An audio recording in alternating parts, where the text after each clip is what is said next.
Hola, muy buenos días, gracias por acompañarnos, como ocurre semana a semana. Soy Diego Pietrafesa y estamos adelantando las noticias. Una semana que estará y estuvo tenida por la información económica y por eso hoy nos vamos a ocupar directamente en ese aspecto de la realidad nacional, pero no quería dejar pasar algo que seguramente usted no se enteró o se enteró solamente de ojito, que es la difícil situación de un montón de medios de prensa, ya no solamente aquellos que en el pasado pudieron haber sido sindicados con o sin razón al cristinismo, al kirchnerismo. Hablamos de ayer el grupo CN23, antes de ayer Crónica, mucho antes Continental y mucho antes de Continental Radio Rivadavia, en la cuerda floja Radio del Plata y 360. En total hay 800 familias trabajadores de prensa que no saben si el mes que viene van a cobrar o no su sueldo. Aquí se habla mucho, se discute mucho de política, pero estos son trabajadores. Los trabajadores no han cobrado pauta, no han hecho operaciones políticas para ningún candidato, ni de este otro lado. Son laburantes, de esos que usted ve en la calle, usted ve con el micrófono, corriendo de acá para allá, con lluvia, con sol. Ellos no tienen que pagar ninguna deuda, de nada, porque han sido trabajadores y eso es lo que son. Y la están pasando realmente mal. Ojalá el Ministerio de Trabajo, que ayer, y esta es información de último momento, dictó la conciliación obligatoria para los trabajadores de CN23, pueda llevar a feliz término, esta situación que tan mal los tiene a ellos y a nosotros como colegas, porque en esto uno nunca sabe qué puede pasar. Así que nuestra solidaridad para los compañeros que hemos estado con ellos también. Nuestra grata alegría de estar con ustedes del otro lado de la pantalla. No se vayan, compartimos a nuestros anunciantes y enseguida comenzamos el programa.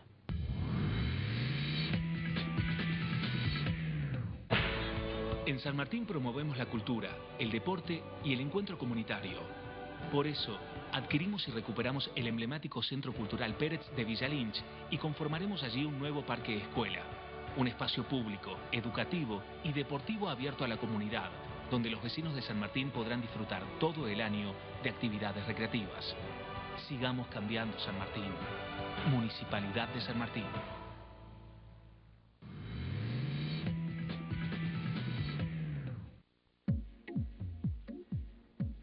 Lo prometido es deuda. Recibimos, como siempre, a mi derecha a Walter Brown, jefe de redacción de Cronista. Walter. Hola, Diego. Con la noticia de Arborrena fuera de Boca, que me imagino te ha dejado un poco... Sí. ¿Feliz? Bueno, nunca es feliz que alguien pierda su trabajo, recién lo mencionabas, ¿no? Pero expectaste a ver qué va a pasar, ¿no? Por ahora, en un momento delicado. Hincha de River, Agustín Echevarne, economista, director general de Libertad y Progreso. Agustín, gracias por venir esta mañana. Muchas gracias por la invitación. Vos no te estarás riendo de la situación de Boca, ¿no? No. Muy bien. No, me estoy alegrando por River, nada más. Mejor así. Y Donofrio, un gran presidente, lo queremos mucho por cuestiones que ya un día les contaré. Agustín, Walter, lo decíamos en nuestro comentario inicial antes de hablar de esta situación de los despidos, aunque a lo mejor hay un punto que una todo, y esto es la economía que, acaso como no se esperaba o no se presagiaba, tiene una situación, Agustín, digamos, muy drástica en estos primeros tiempos del gobierno de Macri. Bueno, nosotros sí lo veníamos diciendo, ¿no? Porque en las campañas electorales ninguno de los candidatos quería hablar de los problemas. Pero nosotros desde la Fundación sí podíamos hacerlo y simplemente mostrábamos los grandes desequilibrios que tiene Argentina.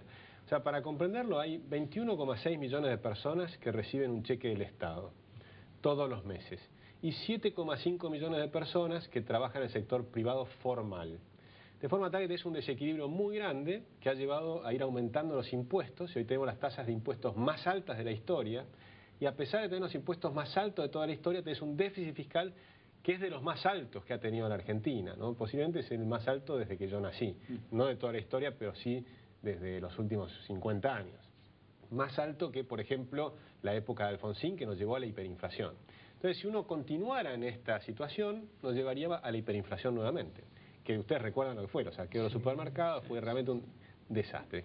Eso requiere un ajuste, y lo que estamos viviendo es ese proceso de ajuste. Y ahí hay dos formas de hacerlo. Hay una forma de hacer un ajuste de shock, o hay una forma de hacer un ajuste gradual. El gobierno ha elegido hacer un ajuste gradual bastante suave y eso es lo que estamos viviendo. Ahora, lamentablemente eso está ocurriendo con un contexto internacional que tampoco es muy favorable. Anda muy mal China, anda mal Brasil, está en recesión fuerte. China, por supuesto, sigue creciendo, pero a tasas menores de las que crecía siempre. El ciclo de los commodities ya no es lo favorable que fue durante una década. ¿no? Entonces nos toca hacer un proceso de ajuste inevitable, y por eso lo están haciendo desde Alicia Kirchner en Santa Cruz, o los kirchneristas en Tierra del Fuego, todos están haciendo este proceso, o los sector privado, o se ajusta la pauta de publicidad, la pauta publicitaria oficial, tiene que hacer ajuste todas las personas que hicieron ese. Y esto es lo que está sufriendo la gran mayoría de los argentinos. Lógicamente, tenemos inflación alta y una economía que está semi-estancada todavía.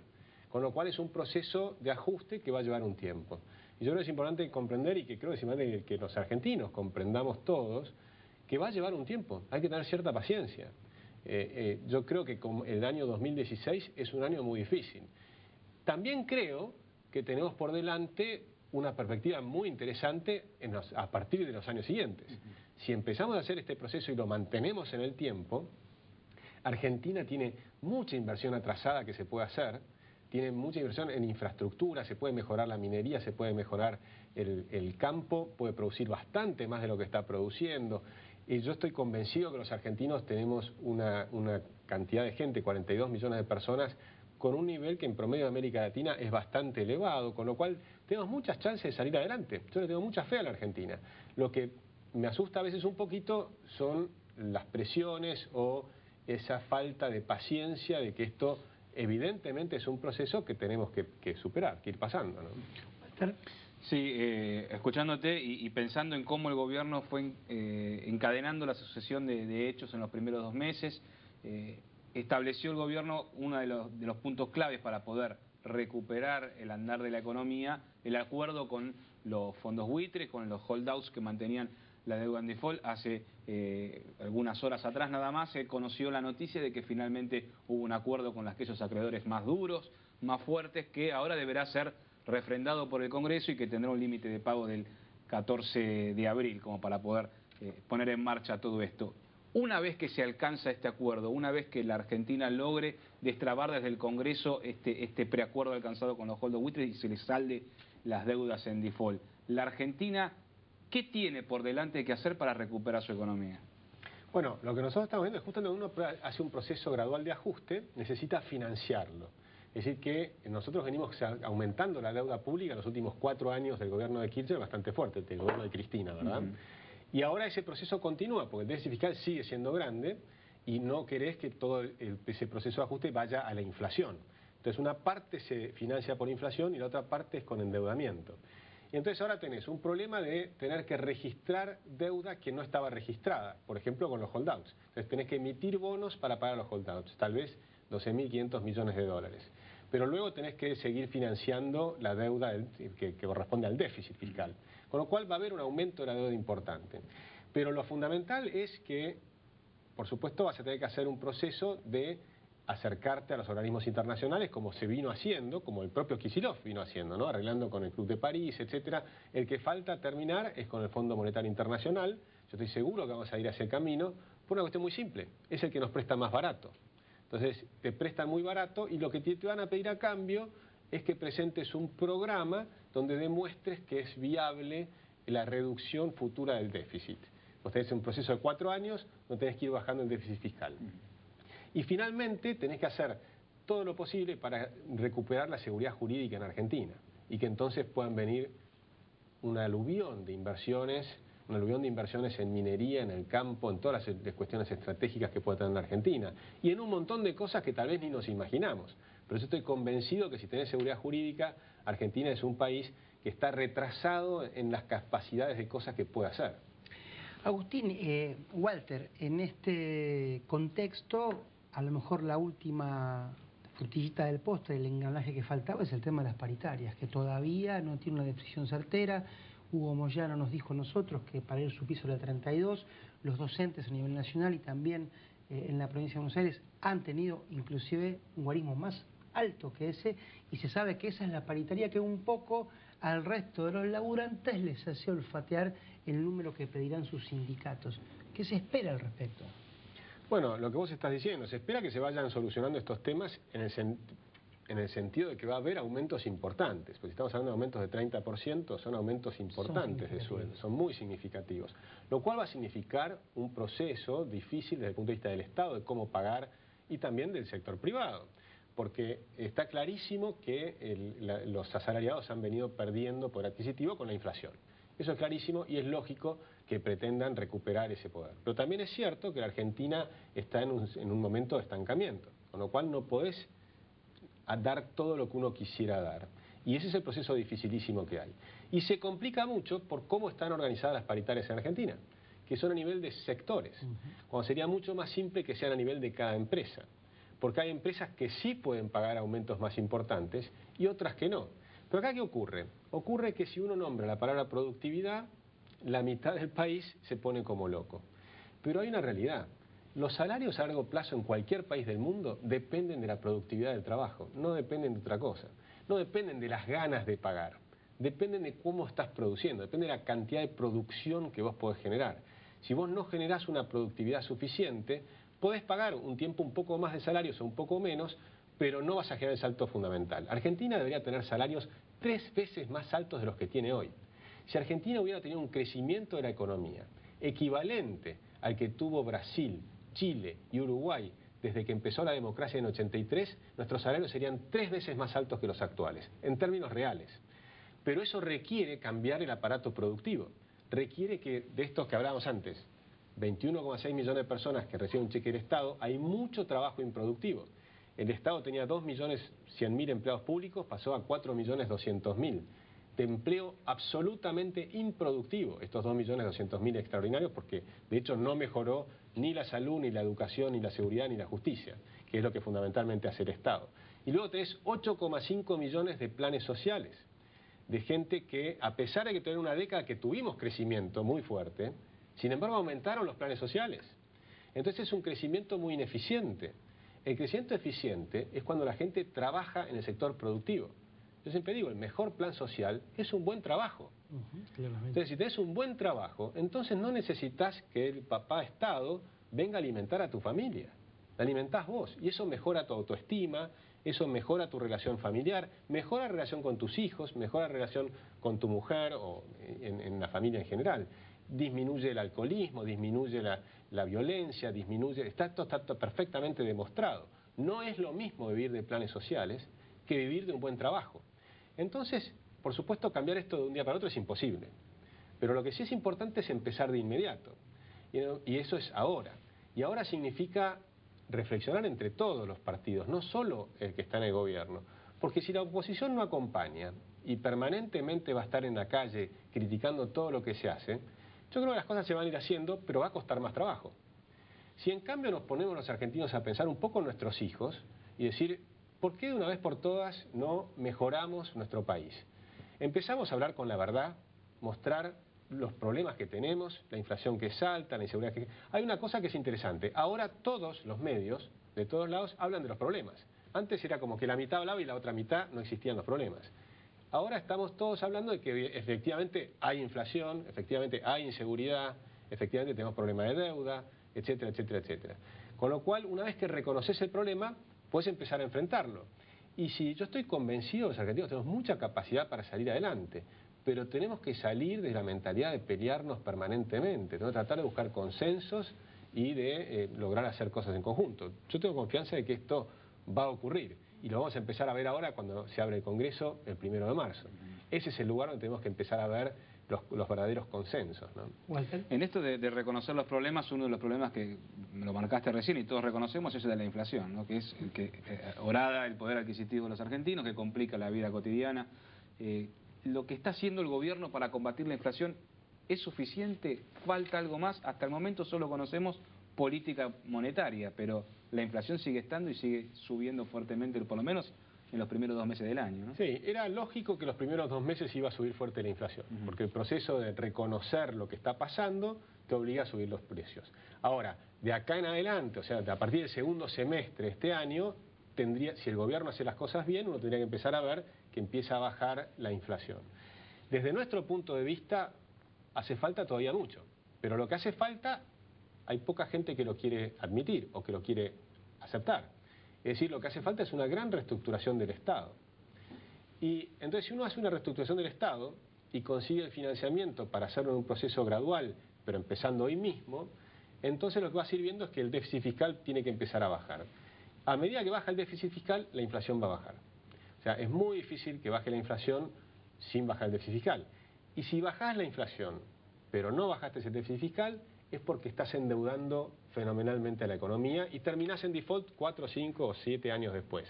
Para hacer una relación que la gente entienda, ¿por qué si baja el déficit fiscal va a bajar la inflación? Bueno, porque es como vos estás en tu casa y estás gastando más de lo que tenés. Entonces, el Estado tiene algo que no tienen las familias. Vos cuando gastás más de lo que tenés es porque estás vendiendo cosas de tu casa, perdés capital, por ejemplo, te comés la reserva del Banco Central, usás la plata del ANSES, vendés la joya de la abuela, ¿no? Entonces, pero te estás descapitalizando. Cuando eso se te acaba, tenés dos alternativas. O bajás el gasto, y entonces equilibraste, o te endeudás. El Estado tiene una tercera posibilidad, que ¿cuál es? Emitís, pagás con moneda. Pero al pagar con moneda impresa en el Banco Central, obviamente el precio de los pesos cae.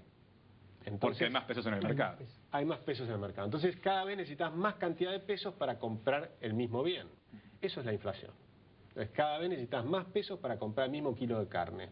Simplemente porque está del otro lado imprimiendo billetes permanentemente el Banco Central. Con un agravante, que ahora el Banco Central tuvo que pagar una tonelada de plata adicional, tal vez 60.000 millones de pesos, entre 40.000 y 60.000 millones, dependiendo, va variando el tipo de cambio, ¿no? Por la venta de contratos futuros, que eso fue absolutamente gratuito, ¿no? Hecho por Banoli en los últimos meses del gobierno anterior. Con lo cual, eso realmente es un costo adicional que nuevamente se te va a precios, o bien emitís deuda del Banco Central, emitís LEVAX y NOVAX para reabsorber esos pesos, pero eso no es gratis, eso te cuesta 30% anual. Entonces, hoy tenés 450.000 millones de pesos de LEVAX que tenés que pagar a una tasa del 30% anual. En economía puedes hacer lo que quieras, excepto evitar las consecuencias. Entonces yo creo que ahora tenemos que empezar a hablar con la verdad y explicar cuáles son las consecuencias de cada una de las acciones que tenés. Y no tenemos ninguna salida fácil. O sea, la salida es muy simple, es trabajar, es invertir, es ahorrar. No es cierto que la salida es consumir. Eso sería facilísimo. A ninguno de los inmigrantes que vino a la Argentina, en todas nuestras familias, cuando vinieron acá, los padres le dijeron, che, te vas a Argentina, vos consumí que está todo bien. No, todos le decían, tenés que ir, trabajar, ahorrar, invertir. No hay otra salida. La Argentina tiene que recuperar esa cultura que trajeron los inmigrantes italianos, españoles, los vascos típicamente, pero también los alemanes. Argentina tiene una gran variedad de inmigrantes y todos venían con esa cultura del trabajo. Y Argentina fue un país maravilloso. Crecíamos a una velocidades fenomenales y llegamos a estar en los primeros 9 países del mundo, ¿no? Cuando Europa era muy pobre, Argentina era más rica que la mayor parte de Europa. Ahora viajás por Europa y ves la diferencia. Europa es rica, toda Europa es rica, y Argentina tiene bolsones de pobreza, tenemos un montón de problemas, tenemos los conurbanos de las ciudades, en Buenos Aires, en Rosario, en Córdoba, en todos lados. Es impresionante ver lo que es la Argentina de hoy, que no es la Argentina que era hace 40 años atrás o 30 años atrás. Agustín, ¿por qué el gobierno gasta reservas para controlar el dólar? Bueno, por un problema de expectativas, porque cuando ellos están... Esto no es un gobierno que es simplemente liberal, como dicen algunos. No lo es. Es un gobierno más bien desarrollista. Lo que trata de hacer es controlar las variables de tal manera de ir acercándose a un proceso razonable de mercado. Pero no lo está haciendo de inmediato, sino que lo está haciendo de a poco. Y por eso es relativamente gradual.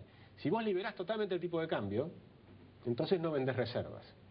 Pero se te puede escapar demasiado rápido y la gente le afecta las expectativas y suben mucho los precios.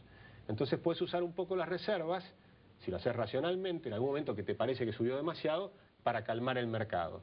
Y de esa manera, al calmar el mercado, calmas el dólar, pero también calmas los precios. Pero eso tiene que ser consistente con una política de ir achicando el déficit fiscal y una política monetaria razonable. O sea, tiene que tener todo un programa coherente, fiscal y monetario, y entonces pues hacer un poquito de política cambiaria. Lo que hacían antes era una locura, porque era reprimir totalmente el tipo de cambio, en los últimos tiempos vender 15.000 millones de dólares a futuro, o sea, te vendían muy poquito dólar ahorro, ¿no? Te decían, tenés un cupo muy chiquitito de dólar ahorro, pero a las grandes empresas le vendieron 15.000 millones de dólares a precios de dólar ahorro más una pequeña tasa de interés, simplemente por hacerlo a plazo. Entonces, todo eso fue calmando durante un tiempo el tipo de cambio, tratando de bajar las expectativas. Y llegaron a las elecciones exhaustos, pero con relativa tranquilidad en los precios. Digo relativa porque éramos la segunda inflación más alta del mundo, de todas maneras. O sea, teníamos 25%. El mes de diciembre saliste del cepo, empieza a despegarse los precios y tenés un aumento de precios en diciembre, enero, febrero. Tenés el ajuste de tarifas, las tarifas congeladas, eso también te pega en los precios. Y ese proceso no terminó. Por ejemplo, en transporte el aumento de tarifas es mínimo. En realidad, para llegar al nivel de transportes que pagan los uruguayos o los chilenos, en la ciudad de Buenos Aires, no toda la Argentina, pero la ciudad de Buenos Aires va a tener que tener un aumento del sistema de transportes de los precios muy alto. Simplemente para llegar a lo normal. Si lo mirás en términos porcentuales va a ser enorme. Y si mirás lo que pasó ahora en Venezuela, por ejemplo, aumentaron 6.000% el valor del combustible y sigue siendo barato. O sea, no importa tanto el porcentaje, sino desde dónde saliste. Si salís de un precio que no cubre ni una parte mínima de los costos, evidentemente, para subir tenés que llegar al nivel razonable para cubrir todos los costos. Y eso es el precio de lo que vale el transporte en Santiago de Chile, o en Montevideo, o en cualquiera de las ciudades de América Latina. No digo, no nos comparemos con Europa, pero por lo menos comparemos con los países vecinos, ¿no? Walter. Por estas lecturas tenemos que pensar que vamos a tener el resto del año más aumentos de tarifas, más aumentos de precios. Es inevitable seguir yendo hacia el sinceramiento de las variables, entre ellas las tarifas, los salarios, etc. Por eso es un año difícil, 2016 es un año difícil. Yo creo que sería engañar a la gente decir que este no va a ser un año complicado. Ahora, si lo vamos haciendo bien, y si el gobierno va haciendo bien las cosas, y si la oposición acompaña, lo que vamos a tener es a partir del 2017 una recuperación de la economía de manera mucho más seria. Y además que la gente empiece a pasar al sector privado productivo. Cuando empiecen a llegar las inversiones a nivel muy importante, entonces vas a tener mayores trabajos en muchos sectores de la economía que puedan absorber lo que hoy son planes sociales, lo que es el exceso de los empleados públicos, pues hasta ahora se viene hablando de los ñoquis, por ejemplo. A mí me parece perfecto que los ñoquis les dejen de pagar los sueldos. Si no trabajás, no tienen por qué pagarte. Pero eso es una parte muy chiquita. En realidad en el sector público hay un montón de empleados que están trabajando, pero que el trabajo que están haciendo es improductivo, que es no solo ineficiente, sino que a veces complica el sector privado. Si vos desregulás sectores y permitís que la economía fluya más libremente, hay muchas cosas que no necesitas. Por ejemplo, control de precios. Ningún país civilizado tiene control de precios. O sea, cuando vos tenés una economía ordenada, no tenés inflación, no controlás los precios. Si no controlas los precios, no necesitas una oficina que controle los precios. Por lo tanto, esa gente que está trabajando ahí no es que no está trabajando. Está trabajando en algo que no sirve. No solo no sirve, complica.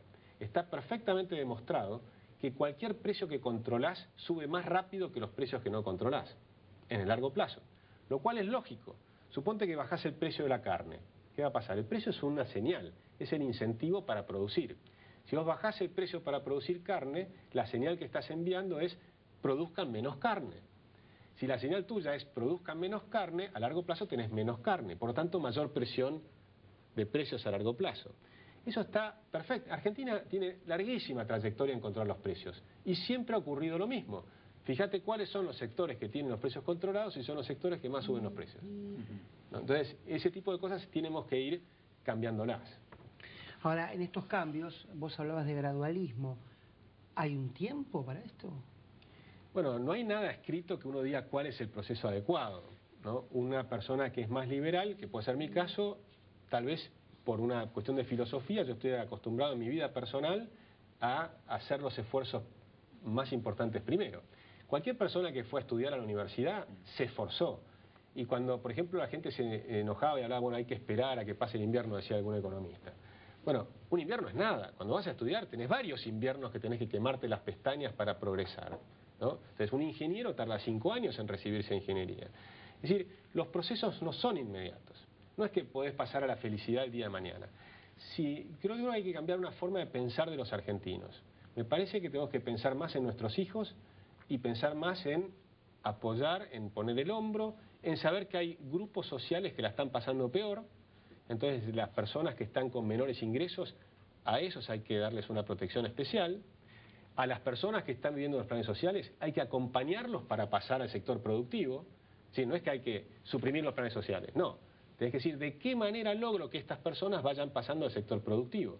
Entonces poniendo esquemas de incentivos para empresas y para los individuos para que esas personas vayan pasando al sector productivo. Pero cuando vos mirás a 4 años, tenés que decir, dentro de 4 años tiene que haber por lo menos 3 o 4 millones de personas más trabajando en el sector productivo de la Argentina y con mejores sueldos. Y eso es posible. Y creo que esa es la apuesta. Y para eso tenés que abrir la economía, tenés que multiplicar las exportaciones. Por ejemplo, cuando uno mira a México, con el Tratado de Libre Comercio con Estados Unidos y Canadá, México multiplicó por 7 sus exportaciones. Si nosotros tenemos que empezar a ponernos esos objetivos, triplicar, cuadruplicar las exportaciones de la Argentina. Y lo hicieron con industria.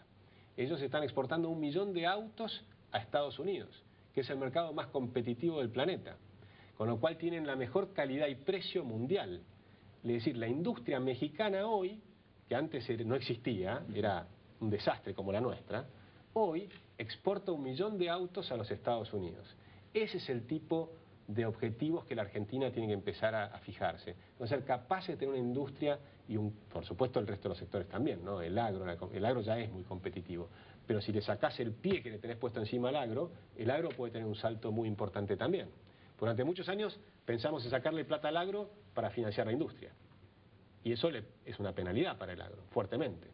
Con lo cual esa tampoco sirve. Y ha demostrado que no sirve porque hace 70 años que le pones el pie sobre el agro y la industria no se desarrolla. Agustín, gracias por venir esta mañana. Muchas gracias a ti. Walter, gracias por venir esta mañana. Digo. A ustedes gracias por estar esta mañana y espero que las mañanas que sigan también, que no nos dejen sin este contacto semanal que tan bien nos hace. Será, si Dios quiere, hasta la semana que viene.